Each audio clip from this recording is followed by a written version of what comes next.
This course module serves as an introduction to ICS incident response. It focuses on the fundamentals of cybersecurity incident response, planning, detection, analysis, and management.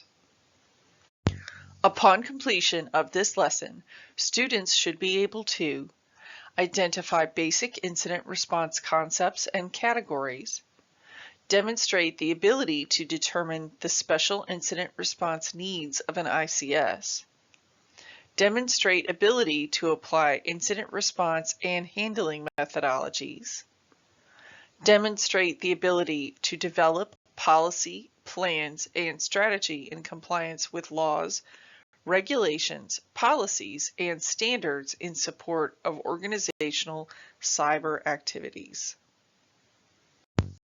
This section covers incident response fundamentals.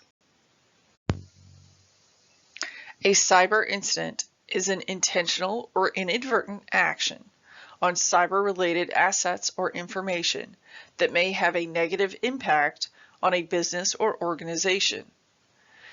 It is always a good practice to prepare for these actions with a well-conceived incident response plan.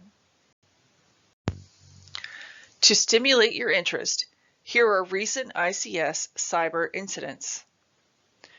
Ukraine saw an increased Russian threat group threatening its energy and critical infrastructures in 2022, as reported in the 2022 Dragos report. In January 2022, threat actors penetrated the infrastructure of the Belarusian railway. Their demand is for Belarus to stop aiding the Russian military. In July 2019, the Department of Homeland Security revealed that a campaign by Russian hackers in 2017 had compromised the networks of multiple U.S. electric utilities and put attackers in a position where they could have caused blackouts. In May 2021, the Colonial Pipeline became a victim of a ransomware attack, causing it to shut down for several days. In April 2022, Nordics, a major producer of wind turbines, was attacked by the Conti ransomware group. Nordics was forced to shut down its systems for several days. Here are some highlights from the 2022 Dragos ICS OT Cybersecurity Year in Review. There was a 27% increase in the number of vulnerabilities from 2021. 83% of vulnerabilities reside deep within the ICS network. 13% of advisories were extremely critical in 2022. 54% of service customers lack separate IT and OT user management. 53% of service engagements discovered undisclosed external connections to the OT environment. 72% of ransomware attacks targeted 437 manufacturing entities in 104 unique manufacturing subsectors. An incident response includes several key elements as depicted in the figure. The proactive elements are color-coded in green, and the reactive elements are shown in red. Planning starts with the IR team organization. It also includes the development and testing of an incident response plan. We will expand on the development of such a plan later. This stage also includes setting policies and procedures needed for business continuity. Clear written and detailed operating procedures should be developed to implement the incident response policy. More on this key element later in this module. Incident prevention is better than responding to one. Automated tools are available from commercial vendors to help an organization assess their security posture. They may be in the form of a standalone software program offered by commercial vendors, or be products provided in conjunction with an assessment offered by a consulting firm. Also, open source products could prove to be helpful. Open source vulnerability assessment tools such as OpenVAS, Nexpose Community, Metasploit Framework, Retina CS Community, Burp Suite Free Edition, etc. are available. Patching is a first line of defense against cyber incidents. The bad guys are always on the lookout for published vulnerabilities that remain unresolved in systems. However, there are several constraints that patch management has to contend with. These are enumerated in the following. Number 1, the scheduling of the patching process, which may conflict with normal operations. Number 2, the availability of the patch. Number 3, the compatibility of the patch. Number 4, the availability of a patch rollback procedure. Number 5, the testing process after the patch, acceptance and deployment process, and timing. The next element is incident detection. Early detection will mitigate the damage that an incident may possibly create. Indicators of compromise are pieces of evidence that may prove to be useful in early detection. Detection by observation of abnormal system behavior is the first approach. A system may suddenly become sluggish. Pop-outs are popping out on the screen. A sudden increase in disk activities. Complaints are received from users with regard to network bandwidth. Customers are complaining about the accessibility of a website, etc. Another detection technique through the use of automated tools such as IDS and antivirus programs that can be detected, malware, policy violations, and exploits. These automated tools, however, need human interaction for configuration, deployment, and maintenance. In an IBM-sponsored report by Pohman, the mean time to identify MTTI, a breach, is 191 days, and the mean time to contain MTTC is 69 days. Once an incident is detected, the containment phase will automatically kick in to prevent the cascading effect of the damage created by the incident. While containment often focuses on preventing the spread and effects of malware, several other types of incidents will require other actions related to containment.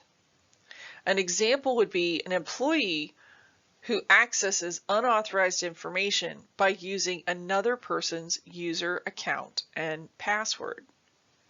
Containing the situation would require removing the employee access to that information and then enforcing disciplinary action as necessary. Several methods of malware containment are available. The first method uses automated technologies such as virus removal programs to eliminate the problem and restore system functions. The second method halts services while the incident is being handled, and the third method blocks certain types of network activity by using a filtering process. Using containment through disabling connectivity is an effective and quick means of temporarily restricting network connectivity to infected systems attempting to establish a connection to an external system. This can prevent malware from downloading and prevent the spread of that system's infection to other internal networked systems. Remediation follows containment. In this phase, eradication of the malware, replacement of the damaged equipment, reconfiguration and system patching, and possibly cancellation of certain personnel access to the system and equipment is carried out. If the incident involved unauthorized access, then efforts should be made to close the access path. This may include changing all passwords and certain usernames. Efforts may also include blocking access from identified IP addresses and changing the port configurations in firewalls. If the incident involved malware left on the system, then removal or eradication will be necessary. Ideally, eradication will remove the malware with the least amount of disruption to the facility's operations. This process of removing malware could take some time to successfully accomplish, depending on the type of malware, severity of the infection, and containment method used. In a severe case, system rebuilds may be the only option. This is followed by reinstalling applications, the up-to-date patches, and the data backups. The recovery and restoration phase may not be as smooth without a solid contingency plan. This may include, among others, the complete removal of the malware, the restoration of the system and data backups, the systematic removal of the temporary containment processes, the replacement of damaged equipment, and the restart and testing of operations. Finally, the post-incident and forensic analysis phase is required to prevent the incident from happening again. Also, in this phase, the IR plan is reviewed and corrective measures are implemented. There are basically 3 areas to consider.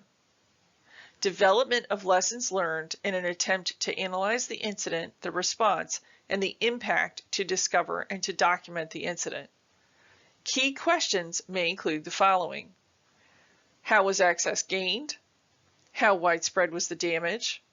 How much data was exfiltrated? What standards or technical solutions might have prevented the incident? What training is necessary to prevent additional exploits? Can this information be shared with trusted partners? Can this information be shared with appropriate government agencies? Prevention of reoccurrence. The need to prevent the reoccurrence of the incident is paramount. Key questions that must be dealt with are the following. What can be done to remediate the security weaknesses to prevent a similar incident? Can this incident help us identify additional weaknesses? What is the motivation behind the intrusion? Do the access and authorization policies need to be reviewed, updated, and revised? Are the detection methods adequate?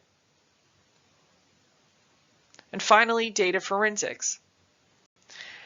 Is the data collection, preservation, and analysis adequate for legal action? Are there gaps in the forensic process? This section covers the design and development of an incident response plan. It focuses on the major elements of an IR plan. The purpose of an incident response is to be able to systematically respond to an intentional or inadvertent cyber incident that may have a negative impact on a business or organization. The capability of a cyber incident response is enabled by a well-defined plan that is continuously reviewed, verified, and improved. The most important actions developed in an incident response IR plan must include the following.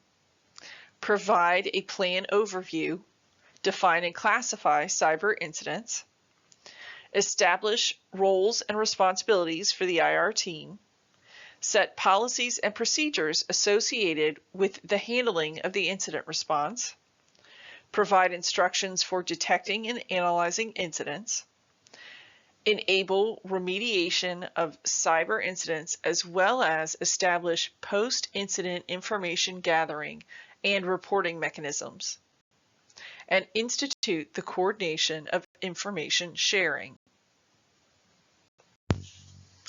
The key sections of an IR plan are: 1. Overview, goals, and objectives. These sections of the plan define the purpose, the goals, and the objectives of the plan. Number 2, the incident description.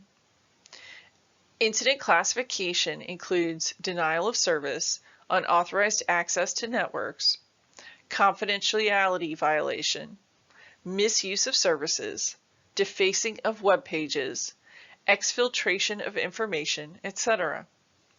Number 3, IR team and responsibilities must be implicitly identified and assigned. Number 4, policies and procedures must be fully developed and must include the following subsections. Incident detection. This section describes ways in which incidences are identified and reported. Incident notification. After identifying the incident, it must be categorized, correlated, and prioritized for proper handling. And incident analysis. This section contains the description of processes for the evaluation and analysis of the incident. Additional key sections are: number 5, remedial actions. This section defines the procedures to follow for each type of incident detected. A well thought out and tested procedure would alleviate the stress involved in handling the incident. Number 6, communications.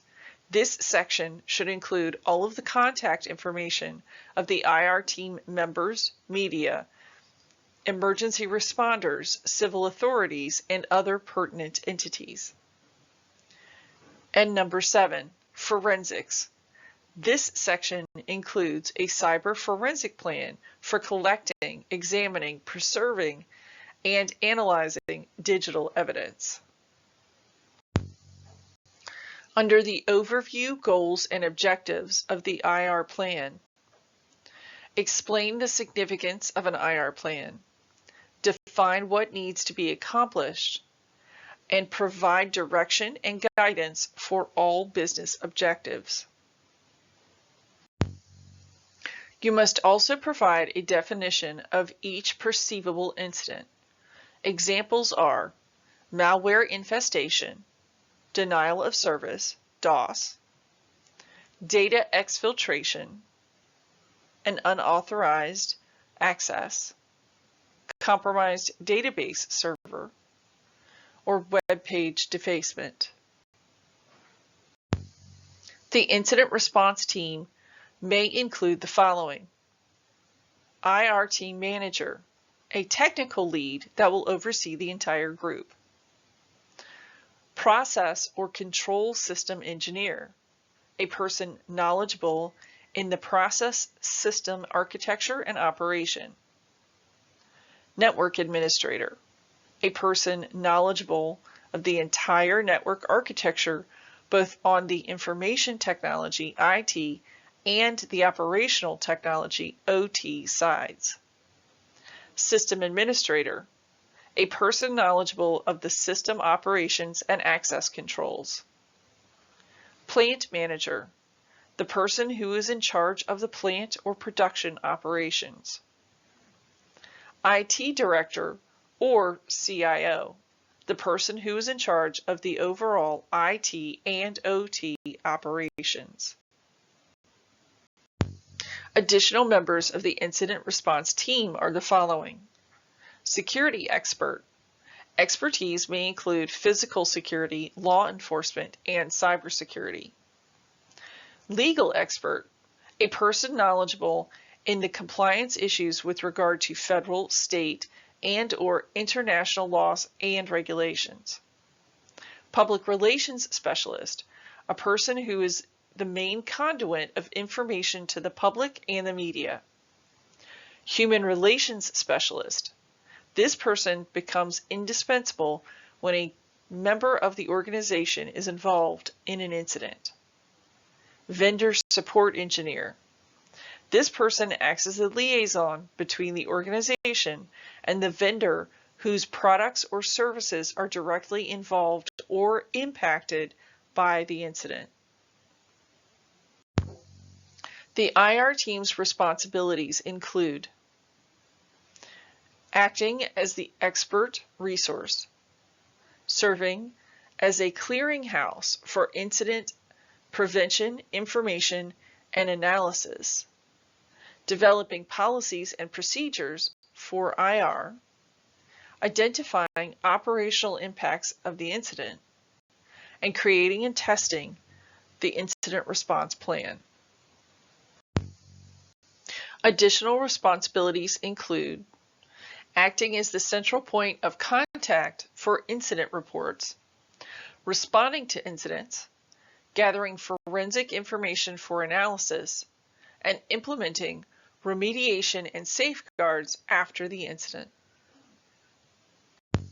The IR team must be able to coordinate and manage the incident management process through various functions that are undertaken as part of an incident management capability, such as prepare, sustain, improve, prepare, establish, sustain, and improve the IR plan, protect infrastructure, protect, make changes in the infrastructure to protect systems or mitigate an ongoing computer security event. Detect events, detect. Recognize and report events when they occur and look for indicators that might identify future events or incidents. Triage events, triage. Categorize, correlate, and prioritize events and assign them to someone for further investigation and possible response. Respond. Plan, coordinate, and carry out effective response to incidents. With incident detection, you should use incident indicators or indicators of compromise. Sources of indicators include, but are not limited to, the following: intrusion detection prevention systems, security information and event management systems, SIEM, antivirus and anti-spam applications, file integrity checking software. The incident response team needs to notify the appropriate individuals so that all who need to be involved will play their roles. Incident response policies should include provisions concerning incident reporting. At a minimum, what must be reported to whom and at what times, e.g., initial notification, regular status updates. The report must also include the type of incident, its extent, source, if available, and the timing of the incident. Upon receiving an incident report or notification, as appropriate, the IR team will assemble to execute the plan, initiate the investigation, and provide critical decisions. As appropriate, they will ensure the executive administration is informed of the initial situation and kept up to date throughout the investigation. As appropriate, they will contact law enforcement for assistance, and, as appropriate, consult with and/or assign an information security officer or computing services director to perform forensic or other specialized technical investigations. Upon receiving an incident report or notification, the IR team shall also ensure appropriate information and evidence is collected and logged, immediately assess initial actual or potential loss, corruption, inappropriate disclosure, inappropriate exposure, or breach of information, immediately advise and assist in containing and limiting the loss, corruption, inappropriate disclosure, inappropriate exposure, or breach, and invoke incident response procedures commensurate with the situation. Upon receiving an incident report or notification, the IR team shall initiate steps to warn others if the situation has the potential to affect other systems, confirm actual or probable events from investigatory information, and facilitate decision-making by the IR team. In coordination with the IR team members following internal procedures, determine if notification to individuals and/or regulatory or government authorities is required and/or desired, and invoke breach notification procedures commensurate with the situation, and ensure appropriate approvals are obtained prior to any notifications to individuals or regulatory and government officials.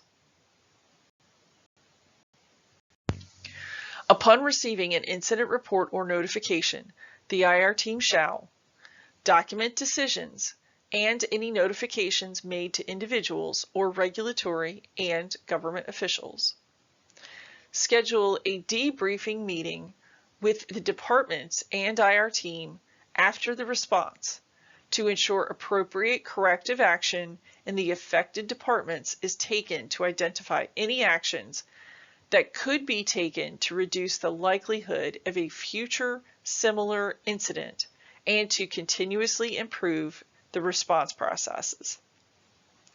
If the incident involves PPI, perform the necessary notification process as required by regulatory bodies. As appropriate, designate a single member of the IR team as a point of contact for press release of information as needed. Refer to the guidelines on building a press release. This slide depicts a generalized incident handling checklist. The form is located in the Resources folder.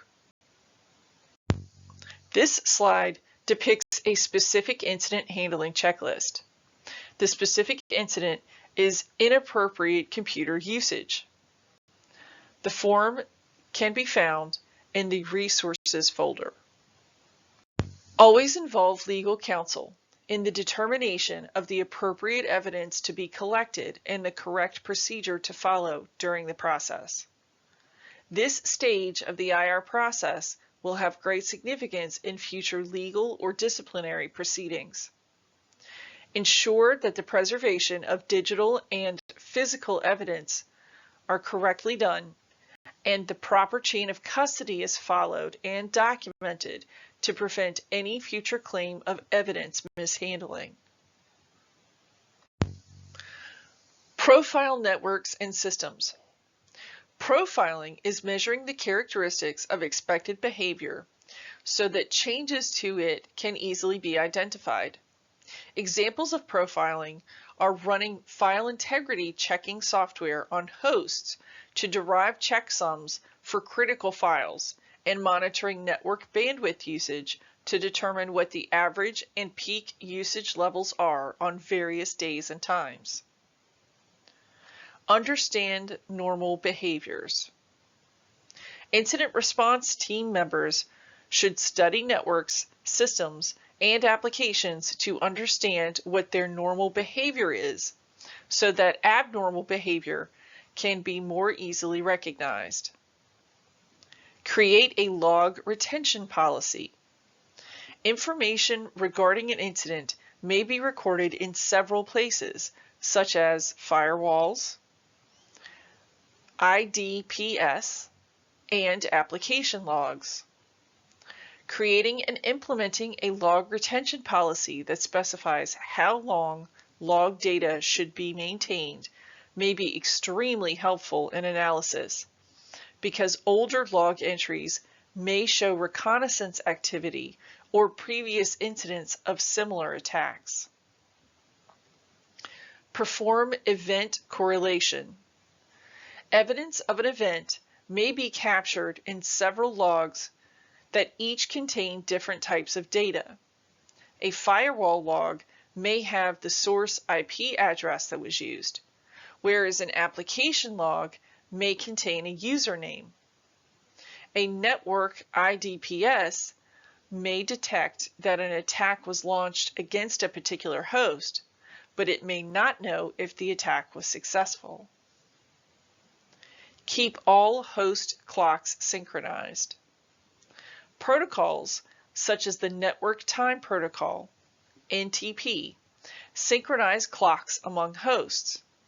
Event correlation will be more complicated if the devices reporting events have inconsistent clock settings. Maintain and use a knowledge base of information. The knowledge base should include information that handlers need for referencing quickly during incident analysis. Use Internet search engines for research. Internet search engines can help analysts find information on unusual activity. For example, an analyst may see some unusual connection attempts targeting a specific TCP port. Performing a search on that TCP port may return some useful information about that port number. Run packet sniffers to collect additional data. Sometimes the indicators do not record enough detail to permit the handler to understand what is occurring. If an incident is recurring over a network, use a packet sniffer to capture the network traffic. Filter the data. There is simply not enough time to review and analyze all indicators. At a minimum, the most suspicious activity should be investigated. One effective strategy is to filter out categories of indicators that tend to be insignificant. Seek assistance from others. Occasionally, the team will be unable to determine the full cause and nature of an incident. If the team lacks sufficient information to contain and eradicate the incident, then it should consult with internal resources, e.g., information security staff, and external references, e.g., US CERT, other CCERTs, contractors with incident response expertise. The damage created by a cyber incident shall be estimated and the recovery cost shall be assessed. The assessment value may include measurable items such as the cost of litigation, downtime, and recovery. Other items, such as loss of goodwill and reputation, may not be quantifiable, but an estimate of the extent of the damage may be documented. All documents pertaining to a cybersecurity incident must be kept confidential and protected in accordance with applicable federal and state laws and regulations.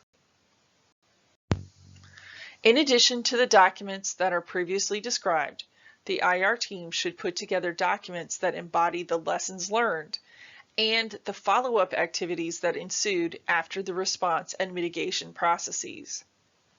These documents will be utilized during the next review and update cycle of the IR plan.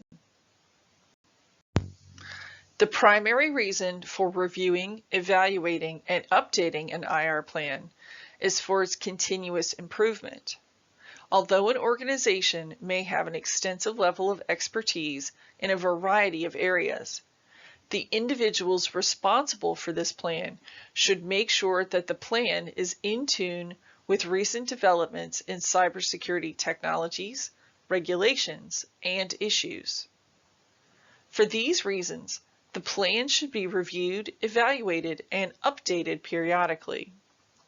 Furthermore, immediate review and update should be made when warranted by a serious incident of a cyber breach. When designing an ICS incident response plan, threats that are endemic to ICS systems must be carefully considered. These are, number one, legacy systems. Many ICSs were designed decades ago when cybersecurity wasn't a key consideration. Number two, limited visibility. If security is not implemented when the ICS was installed, which is typically the case for most legacy systems, hardware and software visibility are missing. This makes monitoring and log management nearly, if not completely, impossible and hinders auditing capabilities. Number three, many legacy applications would not respond well with system updates. Thus, many remain unpatched. Number four, integrating IT and OT systems. Integration typically requires reorganization, rethinking, and more efficient exchange of information, all of which can create friction. Number five, ICS malware are mostly specialized types. However, malware can attack the systems running the ICS devices. Number six, persistent threats. Due to the limited visibility of ICS, intrusions can be embedded and remain hidden for a long time. Number seven, IT and ICS lateral attacks. Attacks on the IT systems can laterally spread if the interconnection between IT and OT is not well secured. Number eight, default credentials and configurations. Attackers look up default or hard-coded usernames and passwords for manufactured devices and use those credentials to gain access to a company's ICS network.